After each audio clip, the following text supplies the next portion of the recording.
metric. Your sigma level is an indication of your level of performance. Sigma level, Six Sigma is a methodology for problem solving, a methodology for process improvement, a methodology for profit maximization, right? It is a methodology. It gives you two methodology. One is DMAC, another one is DMAD-V. You can use DMAC to improve to solve the existing problems, or you can use DMAC to improve your existing products, and you can use DMAD-V to develop new products. So Six Sigma is a way of management. There are different bell levels, right? And everyone is involved in the project. So you can manage projects very effectively. And Six Sigma is a philosophy. Whatever we are discussing, these are all applicable in our real life, at every stage of our real life and irrespective of our domain. So it's a philosophy. So it's a metric, it's a methodology, it's a way of management, it's a philosophy. So essentially Six Sigma assures profit growth in profit. That is what we want. At the same time, the growth is sustainable. The growth is predictable. And the growth is desirable. Can somebody tell me now what is profit?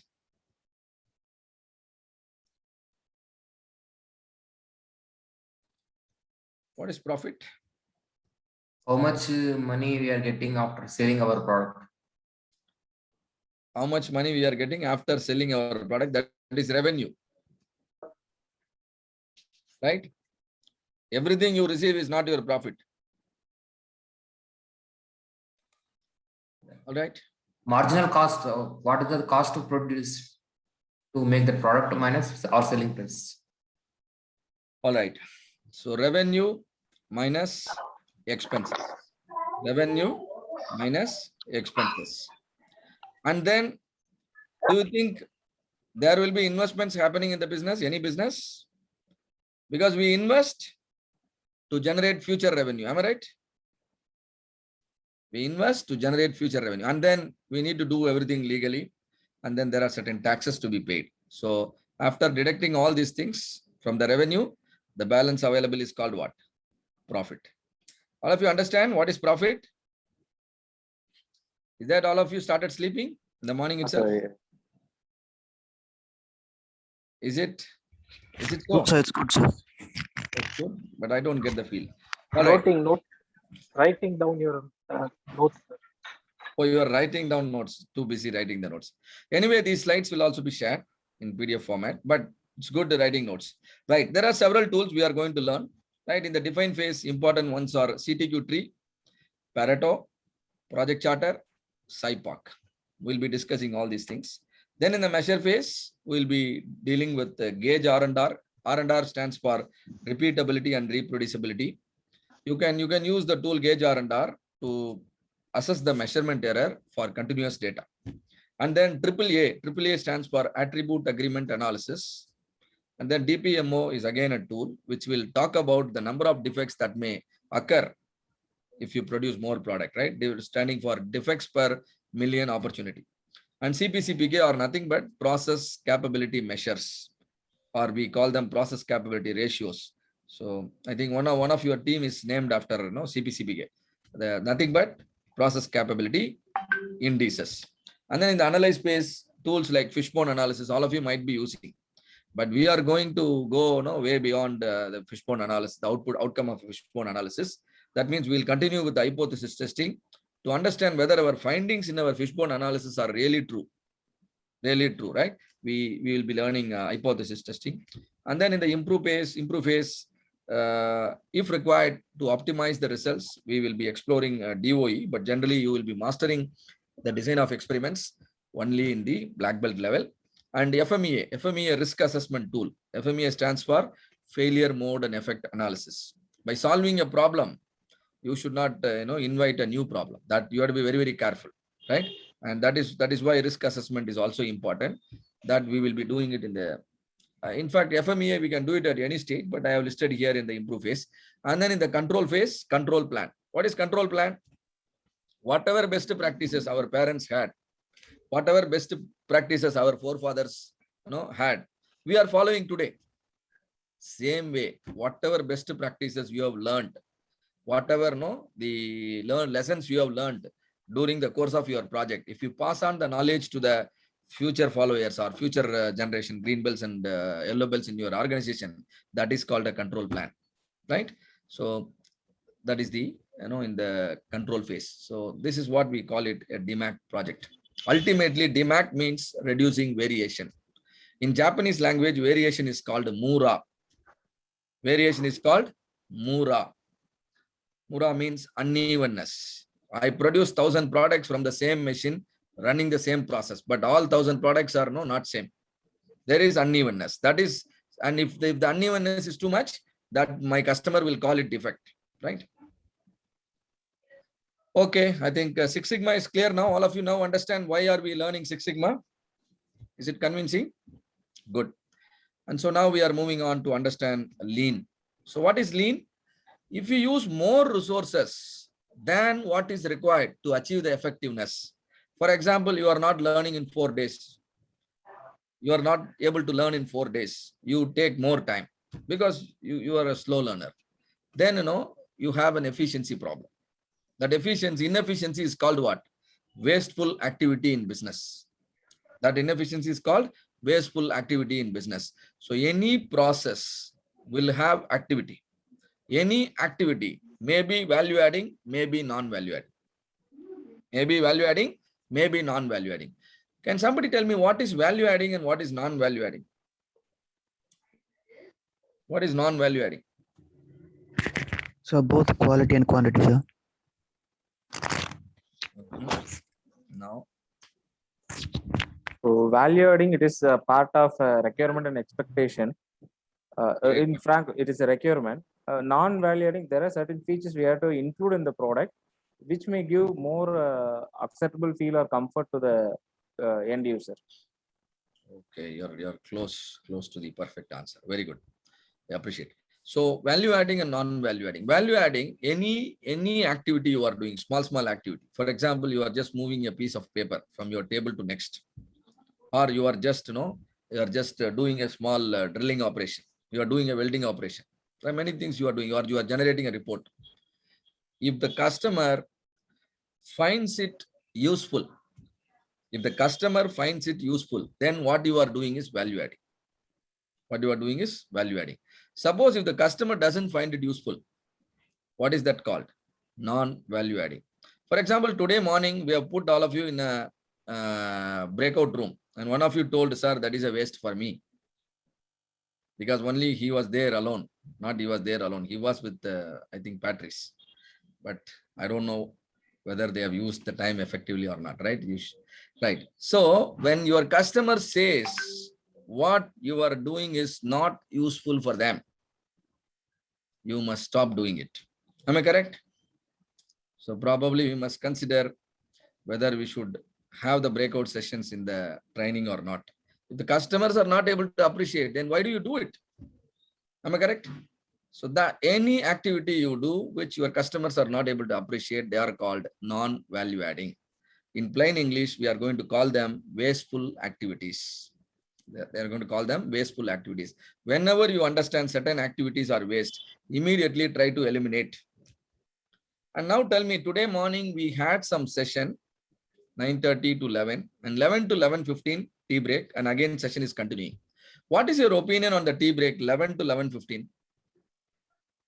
Is that 11 to 11:15 tea break is a value adding activity or a non-value adding activity? But I am having my tea now. Yeah. Non-value added. Very good. You have understood the point. You catch the point. It's non-value adding because the purpose is different. Your purpose here is learning. So during the tea break, nothing happens related to your purpose. Nothing happens related to your requirement. But can I now apply lean and eliminate the tea break? For example, tomorrow onwards, no tea break, no lunch break. Now that will be a problem. So I know it is non-value adding, but I am not able to eliminate it. So now your goal should be reduce it. Your goal should be reduce it. Maybe if everybody feels, sir, tea break and lunch break leads to time loss, then what we can do is we can reduce the tea break to 10 minutes and lunch break to half an hour. possible. I think everybody will appreciate the idea. So same way, whenever the wasteful activities you can't eliminate, reduce it. But wherever elimination is possible, please eliminate it. For example, defects, producing defects. For let's say in my slides, I keep a lot of spelling mistakes. Lot of spelling mistakes will make you struggle while reading my slides. Now, spelling mistakes in the slides are nothing but defects, right? Now, what should I do? Should I reduce the defect or should I eliminate the defect? Eliminate the defect. Yeah, wherever elimination is possible, please eliminate. Wherever elimination is not possible, reduce it. This is the lean philosophy. By doing so, what happens? Your process efficiency will improve. We call it process cycle efficiency. What is process cycle efficiency? Value adding time divided by total time. The total time is always called lead time. Total time is always called lead time. For example, today from 9:30, now it is 12 o'clock, 2.5 hours, near about 150 minutes. Out of 115 minutes, we lost 15 minutes in tea and 30 minutes in the introduction, another 30 minutes in another again introduction. So 60 plus 15, 75 minutes non-value adding out of 150. Maybe remaining 75 minutes, I do not know how much time you feel it is productive. So let me assume 75 out of 150. So what is our efficiency so far? 50%. 50%. There is no point saying that your training is 24 hours, 28 hours, but you are efficient only 50%. That means you say 24% 24 hours training, but training actually happens for 12 hours. Is that clear? So efficiency is also equally important. So lead time is different from value adding time. You must have an eye to differentiate the lead time and the value adding time. How much time you spend adding value to your products and services.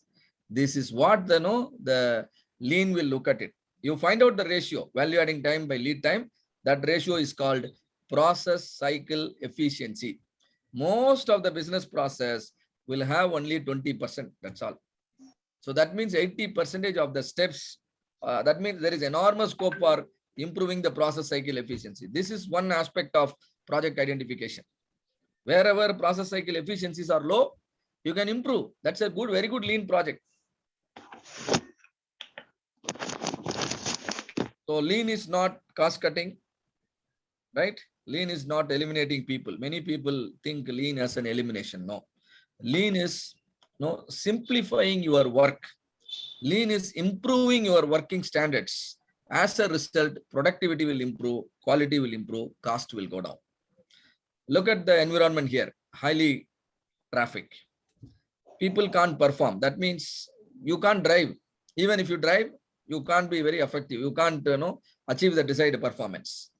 But you bring the same car and the same driver and drive it here. Now, driving will be much easier. At the same time, performance will also improve. Hope all of you agree with me on this, right? So this is called lean. So by eliminating the wasteful activities, your productivity will definitely improve, cost will go down, and then product quality will also improve. So see here, a process is like this. Customer places an order and then you are delivering the item. In between, you perform so many activities. Some of the activities are value adding, which are indicated in green. Some of the activities are non-value adding. Now tell me, which portion of the activity is higher, value adding or non-value adding? Is that yellow is more or green is more? Yellow. This is the reality. Even if you draw a process flowchart of what you are doing currently in your company, you will see that 90% of the steps what you are doing are actually not required. I can give hundreds of examples, right? And so if you eliminate all the non-value adding, but some of the non-value adding you can't eliminate, like how we struggled for the tea break. Same way, certain activity you may not eliminate in your company. So that will anyway remain, but see that you minimize. Now what happened? Your process cycle efficiency will improve. As a result, your process will become very responsive. Every time customer places an order, he immediately gets the result. Same day delivery. The lead time comes down. As the lead time comes down, the number of business cycles will increase. If the number of business cycle increase, your cash flow will improve like anything. Your investment will come back very fast. All right. So generally, the value adding time is 10% of the process time. That means enormous scope exists for improving the business process, looking from the lean's perspective. So there are several lean tools, 7 waste. RK sir has already touched. Transportation, unnecessary transportation, excessive storage of the resources, and when we call it inventory, motion, unnecessary or excess motion, weight